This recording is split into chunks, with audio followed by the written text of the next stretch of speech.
Hi നമസ്കാരം. ഞങ്ങളിപ്പോൾ നിൽക്കുന്നത് കവിയൂരുള്ള ഗുഹാക്ഷേത്രത്തിലാണ്. നമ്മുടെ പത്തനംതിട്ട ജില്ലയിലാണ് ഈ ഗുഹാക്ഷേത്രം ഉള്ളതെന്ന് നമുക്ക് അഭിമാനിക്കാവുന്നൊരു കാര്യമാണ്. ഞങ്ങളും ഇവിടെ എത്തിയിരിക്കുകയാണ്. ഇന്ന് ഈ ഗുഹാക്ഷേത്രത്തിൽ നിന്നുള്ള വിശേഷങ്ങളാണ് നിങ്ങളുമായി ഞങ്ങൾ പങ്കുവയ്ക്കുന്നത്. പത്തനംതിട്ട ജില്ലയിലെ തിരുവല്ല എന്ന സ്ഥലത്തു നിന്നും കുറച്ചു മാറി കവിയൂരിനടുത്ത് തൃക്കാക്കുടി എന്ന ഗ്രാമത്തിലാണ് ഈ ഗുഹാക്ഷേത്രം സ്ഥിതി ചെയ്യുന്നത്. 1000 വർഷങ്ങൾക്കപ്പുറം പഴക്കമുണ്ട് ഈ ക്ഷേത്രത്തിന്. പടവുകൾ കയറി മുകളിലോട്ട് ചെല്ലുമ്പോൾ മനോഹരമായ കാഴ്ചയാണ് ഉള്ളത്. 5 ഏക്കറോളം സ്ഥലത്തായി വ്യാപിച്ചു കിടക്കുന്ന ഒരു പാറയാണിത്. അതിന് നടുവിലായാണ് ഈ ക്ഷേത്രം ഉള്ളത്. ഈ ഗുഹാക്ഷേത്രം തിരുവിതാംകൂർ ദേവസ്വം ബോർഡിന് കീഴിലാണെങ്കിലും സംരക്ഷണം പുരാവസ്തു വകുപ്പാണ്. അതുകൊണ്ട് പൂജാരിക്കൊഴികെ മറ്റാർക്കും തിങ്കളാഴ്ച ദിവസം ഇവിടെ പ്രവേശനമില്ല.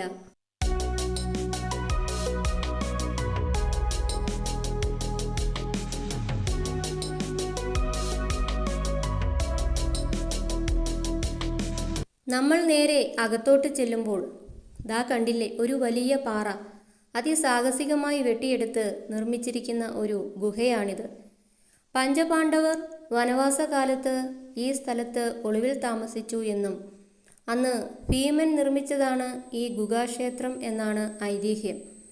അതിമനോഹരമായി പാറ ചെത്തിയെടുത്തിട്ടുള്ള 3 വാതിലുകൾ, അതിനുള്ളിലായി 3.5 അടിയോളം വലുപ്പത്തിലുള്ള ശിവലിംഗം പ്രതിഷ്ഠിച്ചിട്ടുണ്ട്.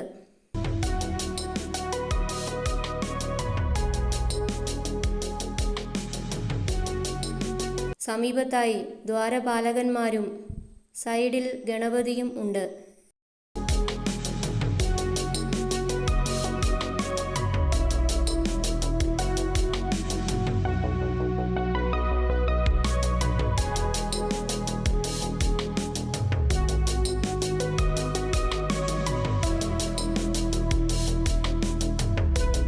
മറ്റു പാറകൾക്ക് നടുവിലായി ഒരു വലിയ ആൽമരം നിൽപ്പുണ്ട്.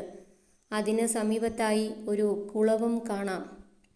ഈ ക്ഷേത്രം പണിയുടെ ആവശ്യത്തിനും മറ്റും ഭീമൻ നിർമ്മിച്ച കുളമാണിത്. ഈ ക്ഷേത്രത്തിൽ എല്ലാ ദിവസവും രാവിലെ പൂജ ഉണ്ട്. അത് കവിയൂർ ശ്രീ മഹാദേവർ ക്ഷേത്രത്തിലെ പൂജാരി വന്നാണ് നടത്തുന്നത്. കവിയൂർ ശ്രീ മഹാദേവർ ക്ഷേത്രത്തിൽ നിന്നും 1.5 കിലോമീറ്റർ അകലെയാണ് ഈ ഗുഹാക്ഷേത്രം സ്ഥിതി ചെയ്യുന്നത്. ഞങ്ങൾ കവിയൂർ ക്ഷേത്ര ദർശനത്തിന് ശേഷമാണ് ഇവിടേക്ക് എത്തിയത്. കേരളത്തിൽ അപൂർവമായി മാത്രമാണ് ഇത്തരം ഗുഹാക്ഷേത്രങ്ങൾ കാണാറുള്ളത്. ഇവിടൊക്കെ വന്ന് ഇതൊക്കെ കാണുക എന്നത് വളരെ സന്തോഷമാണ്. ശാന്തമായ ഒരു അന്തരീക്ഷമാണിവിടെ ഉള്ളത്. ഈ പാറയുടെ മുകളിൽ കയറാൻ സാധിക്കും. ഇപ്പോൾ നല്ല വെയിലായതുകൊണ്ട് ഞങ്ങൾ അങ്ങോട്ട് പോയില്ല. 10 മണിക്ക് മുൻപോ 4 മണിക്ക് ശേഷമോ വന്നാൽ വെയിൽ കൊള്ളാതെ പാറയുടെ മുകളിൽ കയറി ചുറ്റുമുള്ള മനോഹര കാഴ്ചകൾ കാണാം. ഈ ക്ഷേത്ര നിർമ്മാണ സമയത്ത് ഈ പാറയുടെ മുകളിൽ ഹനുമാൻ സ്വാമി വന്നിട്ടുണ്ടെന്നും എന്തൊക്കെയോ കാരണത്താൽ പിന്നീട് ഈ ഗുഹാക്ഷേത്ര നിർമ്മാണം പൂർത്തിയാകാതെ പാതി വഴിയിൽ പണി നിർത്തിയെന്നും അന്ന് ഈ ക്ഷേത്ര നിർമ്മാണത്തിന് ഉപയോഗിച്ചിരുന്ന പണിയായുധങ്ങളും മറ്റും ഈ പാറയുടെ മുകളിൽ ഒരു കുഴിയുണ്ടാക്കി അതിനുള്ളിലാക്കി മറ്റൊരു പാറ കൊണ്ട് അടച്ചു വച്ചിട്ടുണ്ടെന്നും പറയപ്പെടുന്നു. ഹനുമാൻ സ്വാമിയുടെ കാൽപാദം ആണിത്.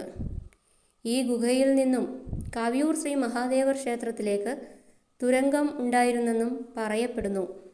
അധികമാരും അറിയപ്പെടാത്ത ഒരു സ്ഥലമായിരുന്നു ഇവിടെ.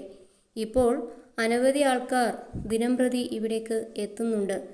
പുരാവസ്തു ഗവേഷകരും സ്കൂളുകളിൽ നിന്നും ചരിത്ര പഠനത്തിൻ്റെ ഭാഗമായും മറ്റ് ഷോർട്ട് ഫിലിമുകളും ഷൂട്ടിങ്ങുകളും ഒക്കെ ഇവിടെ വെച്ച് നടത്താറുണ്ട്.